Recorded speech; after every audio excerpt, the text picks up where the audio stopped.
ఝాన్సీ గారు మొట్టమొదటిగా మీ దగ్గర శిష్యురాలుగా చేశారని నేను విన్నాను. ఇది ఎంతవరకు వాస్తవం?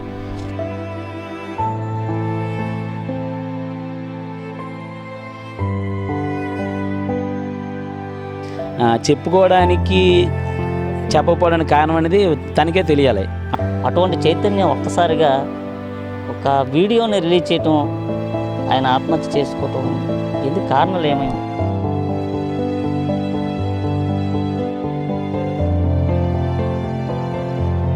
భరత్ వైజాగ్ వస్తే ఎక్కువ మా ఇంట్లో ఉండేవారండి. తను పాపం తను ఏదో పర్సనల్ ఇష్యూ వల్ల అలా చేసుకున్నాడు, కానీ డ్యాన్స్ వల్ల కానీ డ్యాన్స్ ఫీల్డ్ వల్ల కానీ కాదు.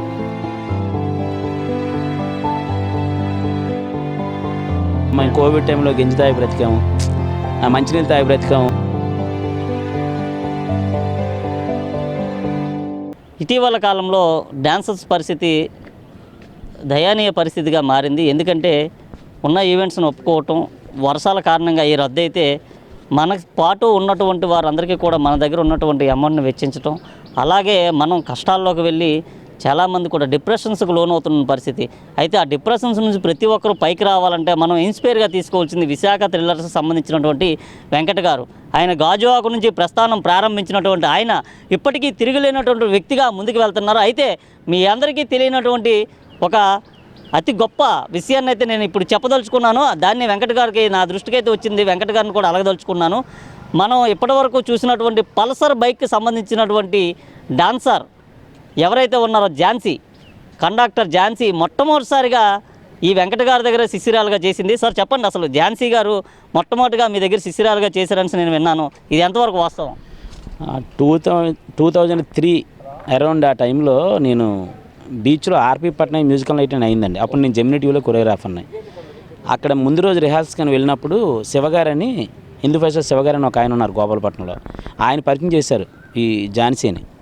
నాకు పరిచయం చేసి ఈ అమ్మాయి మంచి డాన్సర్ అని. తర్వాత ఒక 2 months తర్వాత స్వప్నాన్ని సీనియర్ యాంకర్ ఒక ఆవిడ ఉన్నారు, వాళ్ళ ఇంట్లో మళ్ళీ ఆ అమ్మాయిని చూసిన తర్వాత అప్పటి నుంచి కంటిన్యూగా నా క్లాసులో ఒక స్టూడెంట్గా పెట్టుకొని జెమినీ టీవీకి తీసుకువెళ్ళటం, కొన్ని ఎపిసోడ్స్లో చేయించడం. చాలా మంచి డాన్సర్ అండి అమ్మాయి. తర్వాత డాన్సింగ్ స్టార్స్ రంగస్థలం అవి చేసింది ఆ అమ్మాయి. కొద్ది కష్టజీవి. తర్వాత ఆర్టీసీలో జాబ్ వచ్చింది, జాబ్ చేసుకుంటూ ఈవెంట్ చేస్తుంది తను. ఏంటి అసలు డ్యాన్స్కి సంబంధించి కానీ ఝాన్సీ గారి పర్ఫార్మెన్స్ ఎలా ఉండేది ఏంటి?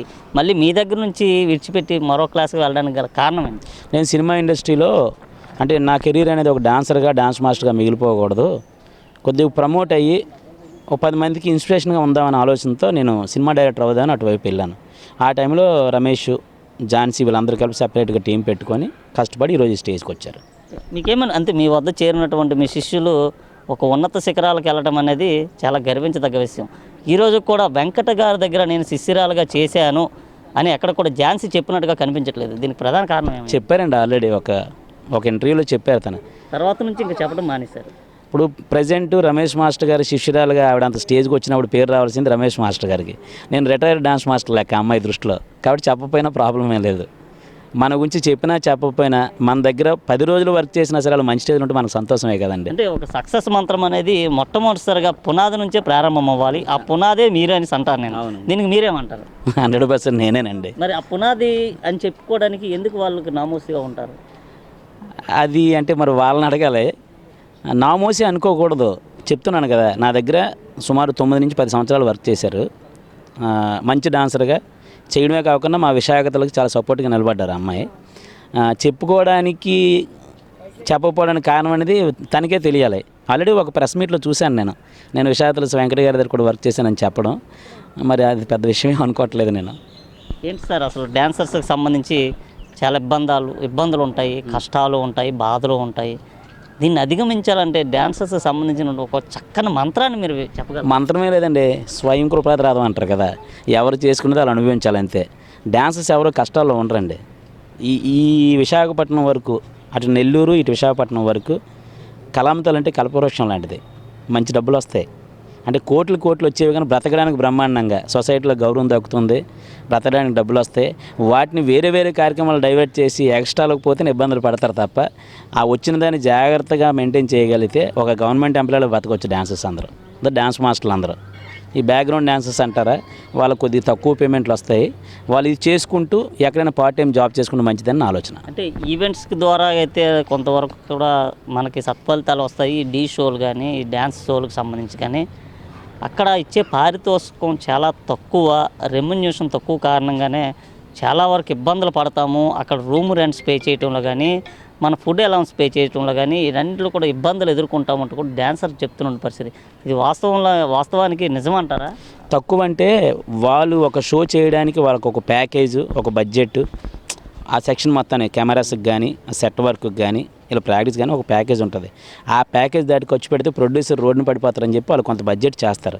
ఆ బడ్జెట్ని మన డాన్సర్స్ ఏం చేస్తారంటే వీళ్ళు హైప్ క్రియేట్ చేసుకోవడం కోసం, వీళ్ళు నెంబర్ 1 పొజిషన్కి వెళ్ళడం కోసం వీళ్ళు ఎక్కువ ఖర్చు పెట్టి బయట నుంచి డబ్బులు తీసుకొచ్చి వీళ్ళు పెట్టడం వల్ల ఇబ్బంది పడతారు తప్ప వాళ్ళు అంత అన్యాయంగా తక్కువ ఇచ్చే మనుషులు అయితే కాదు.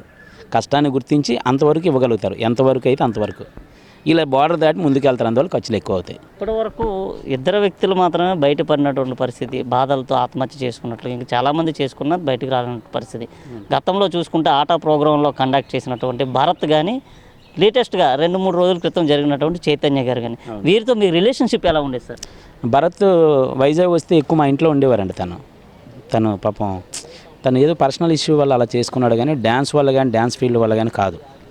అంటే ఈ డ్యాన్స్లో డ్యాన్స్ వల్ల డబ్బులు రాకో లేదా డ్యాన్స్లో కష్టాల వల్ల కాదు. భరత్ చాలా నాకు జెమినీ టీవీ డ్యాన్స్ బై డ్యాన్స్లోనే భరత్ నాకు పరిచయం అయ్యారు. నాకు అయిన తర్వాత ఆట నుంచి మంచి సెలబ్రేట్ అయ్యారు, చాలా ప్రోగ్రామ్స్కి వచ్చారు, మంచి పేమెంట్ తీసుకునేవారు, హ్యాపీగా వెళ్ళేవారు. తర్వాత తన పర్సనల్ లైఫ్ వల్ల ఇలా జరిగిందని అన్నాను, అది మనం మాట్లాడుకోకూడదు. సార్ మరి ఏంటి చైతన్య గారు ఆత్మహత్య వెనక ఉన్నటువంటి కారణాలు ఏమై ఉంటాయి? మీతో ఎప్పటికప్పుడు ఆయన టచ్లో ఉండేవారు. విశాఖపట్నం ఎప్పుడు వచ్చినా సరే వెంకట గారిని మాట్లాడి వెంకట గారి సలహాలు సూచనలు తీసుకున్న తర్వాత మాత్రమే చైతన్య వెళ్ళినటువంటి పరిస్థితి. అటువంటి చైతన్య ఒక్కసారిగా ఒక వీడియోని రిలీజ్ చేయటం, ఆయన ఆత్మహత్య చేసుకోవటం ఎందుకు కారణాలు ఏమై ఉంటాయంట? మనీ కన్నా మనస్సాక్షికి ఎక్కువ విలువ ఇవ్వడం వల్ల తను చనిపోయాడండి. అది మనస్సాక్షి ఉన్న ఆయన మంచి ఆయన, మాట ఇస్తే మాట తప్పని మనిషి. ఆ మాటకి ముందు నిలబడదేమో, సొసైటీలో నా గౌరవం ఏం తగ్గుతుందని భయపడి అయినా తప్పని నేను తీసుకున్నాడు. తను యాక్చువల్గా చనిపోవలసిన మనిషి కాదు. అంత చనిపోయి ఎదుటి వాళ్ళు అదే ఫైనాన్షియల్గా ఇబ్బందులు పెట్టే మనిషి కాదు. మరి ఎందుకు డిప్రెషన్లోకి వెళ్ళాడనేది పూర్తి తెలియదు నాకు. చాలా మంచి వ్యక్తి చైతన్య. అయితే చైతన్య సంబంధించినటువంటి ఆశయ సాధనకి చైతన్య శిష్యులు పాటుపడే అవకాశం ఉందంటారా? లేదన్నారండి. డీలో చాలా మంచి వాళ్ళు ఉన్నారు. చైతన్యని ఇష్టపడే వాళ్ళు, చైతన్యం కోసం ప్రాణం పెట్టేవాళ్ళు డీలో చాలామంది మాస్టర్స్ ఉన్నారు, శిష్యులు ఉన్నారు, కంటెస్టెంట్స్ ఉన్నారు, చేస్తారు. ఆయన ఆశయ సాధన కంటే ఆయన ఎవరెవరినైతే పైకి తీసుకురావాలనుకున్నారో వాళ్ళందరినీ తీసుకురావడం కోసం ప్రయత్నం చేస్తారు. ఒకవేళ చెయ్యకపోయినా ఎవరైతే మా మాస్టర్ పేరు నిలబెట్టాలనుకున్నారో ఆ శిష్యులు పైకి వస్తారు కన్ఫర్మ్గా. ఆ ఫైర్ బ్రాండ్ డాన్సర్స్ అయితే డీలో ఉన్నారు. చైతన్య గారు మంచి శిష్యులు తయారు చేసుకున్నారు. రానున్న కాలంలో డ్యాన్స్కి ఎక్కువగా ప్రాతినిధ్యం ఉంటుందంటారా, ఉండదంటారా? ఈ ఓటీటీ ఇవన్నీ వచ్చేసిన తర్వాత ఎన్ని వచ్చినా ఎప్పుడో మేము పుట్టక ముందు స్టార్ట్ అయిన డాన్స్ కదండి, అది ఎప్పుడూ ఉంటుంది. అంటే ఇటీవల కాలంలో ఆ రాష్ట్రంలో జరుగుతున్న కొన్ని ఆంక్షల కారణంగా డ్యాన్స్ క్లాసులు కూడా తగ్గుముఖం పడుతున్నాయి. ఎందుకంటే ఏదైనా ప్రోగ్రాం పెడితే పక్కాగా మన ఊర్లో ఏదైనా పండగ జరుపుకుంటే డ్యాన్స్ బేబీ డ్యాన్స్ ఉండాలి అనేది గతంలో ఉండేది. కానీ ఇప్పుడు కేవలం కొన్ని రకాల సాంస్కృతిక కార్యక్రమాలు నిర్వహించి డ్యాన్స్ని మాత్రం పక్కన పెడుతున్నారనే ఆరోపణలు వస్తున్నాయి. ఇది తగ్గుముఖం పట్టే అవకాశం అంటారా, లేదా డ్యాన్స్ని ప్రోత్సహించట్లేదు అంటారా? ప్రోగ్రామ్స్ పెరిగాయండి బాగా.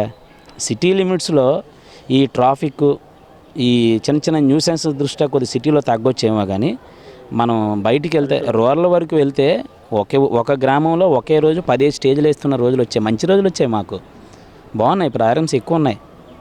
ఏ డ్యాన్సరో కూడా ఆత్మహత్యలు చేసుకోవసరం లేదండి.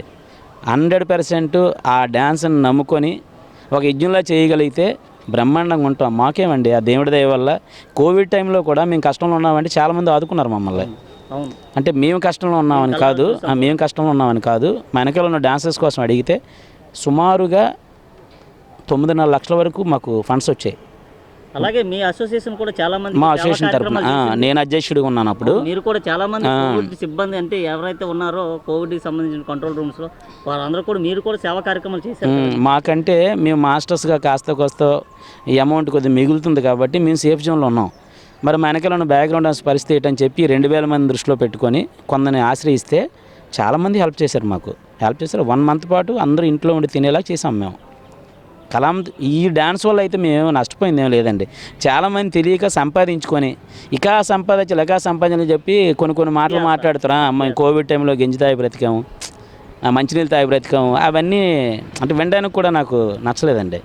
ఎందుకంటే కోవిడ్ టైంలో నెల రోజులు సరిపడా మేము మెటీరియల్ ఇచ్చినప్పుడు మా అసోసియేషన్ అప్పుడు VWD DW అని మా అసోసియేషన్ ఉన్నప్పుడు గంజి తాగాల్సిన పరిస్థితి ఏముంది?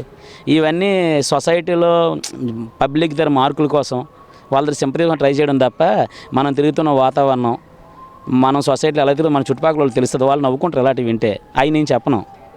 ఎప్పుడు డ్యాన్స్ మాస్టర్గా స్టార్ట్ అయ్యాను కానీ ఈ రోజు వరకు నేను కానీ నా కుటుంబం కానీ ఈ డ్యాన్స్ నమ్ముకొని చెడిపోలేదు. ఇక నేను సంపాదించిన దాంట్లో కాస్తో కోస్తో సొసైటీలో కొంతమంది కష్టాలు ఉన్న వాళ్ళకి సాయం చేశాను తప్ప ఏ రోజు నాకు తినలేదు, నాకు అన్నం పెట్టండి చేయి చాపే పరిస్థితి రాదు.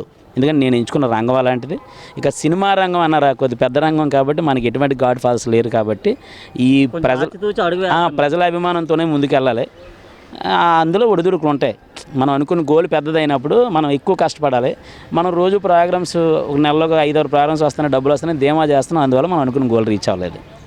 మొత్తానికి కళామ తల్లిని నమ్ముకుంటే మనకి కష్టాలే ఉండవు, దరిచేరవు అంటూ కూడా విశాఖ థ్రిల్లర్స్ వెంకట గారు అయితే తనకున్న అనుభవాలను మనతో పంచుకోవడం జరిగింది. ఏదేమైనప్పటికీ కోవిడ్ సమయంలో ఇబ్బంది పడిన ఎవరు కూడా డాన్సర్స్ ఇబ్బంది పడకూడదనే దృక్పథంతో దాదాపు ప్రతి ఒక్కరు కూడా తాము సేవా కార్యక్రమం నిర్వహించినప్పటికీ పబ్లిసిటీ కోసం అని చెప్పేసి చేసుకుంటున్నటువంటి ఆరోపణలు తప్పితే కోవిడ్ సమయంలో ఎటువంటి ఇబ్బందులు కూడా తలెత్తలేదంటూ కూడా డాన్సర్ విశాఖ థ్రిల్లర్స్ వెంకట గారు చెప్తున్న పరిస్థితి. ఏదేమైనప్పటికీ భరత్ కానీ చైతన్య కానీ తనకు 2 కళ్ళ లాంటి వాళ్ళు, ఆ 2 కళ్ళను కూడా తను కోల్పోయిన పరిస్థితి అయితే ప్రస్తుతం తనకి కొట్టొచ్చినట్టుగా కనిపిస్తుంది అంటున్నారు. డ్యాన్స్ను నమ్ముకునే ఎవరైనా సరే ముందుకు వెళ్ళడమే తప్ప, సక్సెస్లోకి వెళ్ళడమే తప్ప దీన్ని అధికంలో లోతులోకి వెళ్ళే అవకాశాలు అయితే లేవంటూ కూడా చెప్తున్నారు.